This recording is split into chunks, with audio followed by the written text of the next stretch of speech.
बिस्मिल्लाहिर्रहमानिर्रहीम। सवाल किया गया, क्या बीवी शौहर की इजाज़त के बग़ैर पढ़ने के लिए जा सकती है? ये सवाल मुतअद्दिद मरतबा किया गया है और आजकल ये मसला बहुत ज़्यादा पेश आ रहा है। शादी के बाद बीवी पढ़ना चाहती है और शौहर पढ़ाना नहीं चाहता है। यहाँ पर शरई मसला ये है कि शौहर बीवी को पढ़ने से नहीं रोक सकता है, लेकिन शौहर बीवी को बाहर जाने से रोक सकता है। उसकी बीवी शौहर की इजाज़त के बग़ैर बाहर कदम नहीं रख सकती है।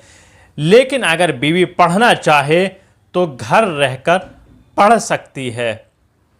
इसमें चाहे शौहर के हक़ पामाल भी ना हो रहे हों। अब बीवी ये सवाल करे कि जब मैं शौहर के पूरे हुकूक अदा कर रही हूँ और पूरा उसका काम कर रही हूँ, पूरी ज़िम्मेदारी निभा रही हूँ, तो फिर मुझे पढ़ने क्यों नहीं दिया जाता? शौहर को इख्तियार है, चूँकि बीवी शौहर के इख्तियार में होती है और शौहर की इताअत वाजिब होती है।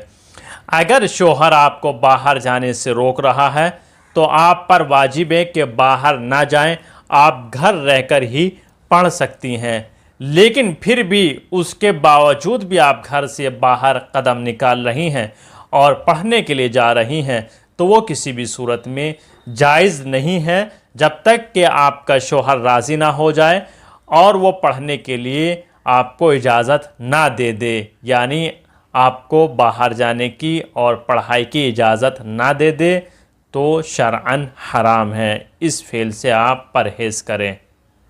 बाज़ ख़वातीन फिर यहाँ पर ये सवाल करती हैं कि हमारे शौहर को एतराज़ क्यों है जबकि हम हिजाब में जाते हैं, पर्दे में जाते हैं। वो बात आपकी सही है, लेकिन जब शौहर नहीं चाहता कि आप पढ़ने के लिए जाएं, जब वो इजाज़त नहीं देता है, तो फिर वो किसी भी सूरत में जायज़ नहीं है। अगर आपका कोई ऐसा सवाल हो तो कमेंट में आप टाइप कर सकते हैं। इंशाअल्लाह आपके सवाल का जवाब ज़रूर दिया जाएगा।